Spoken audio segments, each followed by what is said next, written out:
মানুষ বলে tout of Billal. তাইলে তো আইনে ভালা টাউটারি শুরু করছো। উমর নামের একটা ছেলে কন্টেন্ট ক্রিয়েটর, বই বিক্রি করলাম 10,000 টাকায়। প্রেরণার আরেক নাম। এই বইটার দাম 1,000 টাকা হয় কেমনে? অনেকের বাবা আমি। তা আব্বা ওমরের একটা বইয়ের পিক দেখে আপনার অ্যাম্বুলেন্সের সাইলেন্সার বাজা শুরু করলো কেন? টাউট অফ বিল্লালের 66 পাতার একটা বইয়ের দাম 1000 টাকা, তার মানে তার হিসাব অনুযায়ী 10টা বইয়ের দাম 10,000 টাকা। 10টা বই নিল সামা ভাই। 6, 7, 8, 9, 10। যখন ওনাকে বলা হলো মাত্র এই কয়েকটা পেজের বইয়ের দাম এত টাকা কেন, তখন উনি নিজেকে মেসি, রোনালদো এবং নেইমারের সাথে তুলনা করলেন। মেসি, নেইমার, CR7 এর দোকান দিলে, এলাগর দিলে 500 টাকার ডিয়ার বলটা 5 লাখ টাকা দিয়ে কেনার লোক আছে। আমি নিজেই একজন ফ্যান। ওই জায়গা থেকে এটা value of time, value of person. এখন এই ভ্যালু অফ টাইমের জন্য, ভ্যালু অফ পার্সনের জন্য মাত্র 66 পাতার 4 লাইনের বইয়ের দাম হচ্ছে 1000 টাকা। একটা কথা কন তো ভাই, আমি রকমারিতে দেখলাম জাতীয় কবি কাজী নজরুল ইসলামের সকল প্রকার বই পাওয়া যাচ্ছে 1 থেকে 150 টাকার মধ্যে। তাইলে কি কাজী নজরুল ইসলাম সারা জীবন বাল ভালাইছে?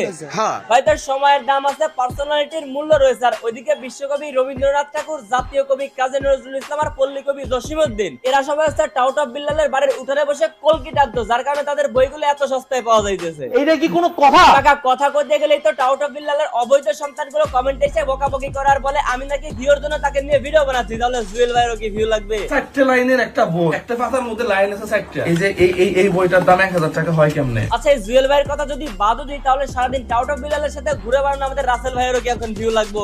এই বুমে আমি যদি ছুঁই 1 মিলিয়ন ভিউ করে এই ভিডিওটা 1 বিলিয়ন ভিউ হইব। এইবার যদি এনার কথাও বাদ দিই, তাহলে ওমরেরও কি ভিউ লাগবে? সে সামান্য একটা বইয়ের পিকচার আপলোড করেছে, এতে তার হোগা লাল হয়ে গেছে আর উল্টা পাল্টা বলতেছে। উমর নামের একটা ছেলে content creator, thoughts of Billal অনেকের আব্বা কন্টেন্ট ক্রিয়েশন জগতে। ভাই অনেকের আব্বা না, আপনার যারা শিষ্য রয়েছে আপনি হচ্ছে শুধু তাদেরই আব্বা। শিষ্যরা সম্মান করে, বাবার সমতুল্য সম্মান করতেই পারে। কিন্তু আমার কেন জানি মনে হইতেছে ভাই আপনি খুব তাড়াতাড়ি আপনার শিষ্যদের হাতে ঘাড়ানি খাবেন, ঠিক এইভাবে।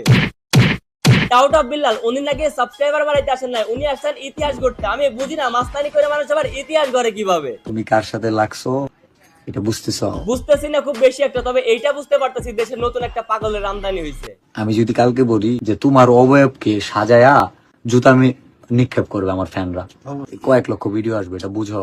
লজ্জা দিতে চাই না, তোমারও ফ্যান বেজ আছে। এ বলে এইসব বইলা ইতিহাস গড়বে।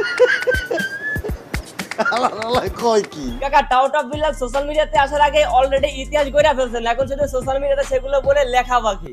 আমার ক্যারিয়ারে 100টা দেশের রাষ্ট্রদূতের সাথে আমার দেখা হয়েছে, কথা হয়েছে। আরে কোন শালা ইউনিসের নোবেল দিছে? নোবেলটা ইউনিসের কাছ থেকে কেনিয়ার পেছন দিয়ে ভরে দেয়া হোক। এই টাউট অফ বিল্লালের জীবনের ইতিহাস এতটাই মূল্যবান যে ওনার গন্ধযুক্ত শার্টটা কেনার জন্য মানুষ নাকি লাইন ধরে থাকে। আমার লাল শার্টটা, এই যে শার্টটা বিক্রি করে দিব, বিক্রির টাকাটা একটা ফ্যান ফলোয়ারকে দিয়ে দিব নাকি একজন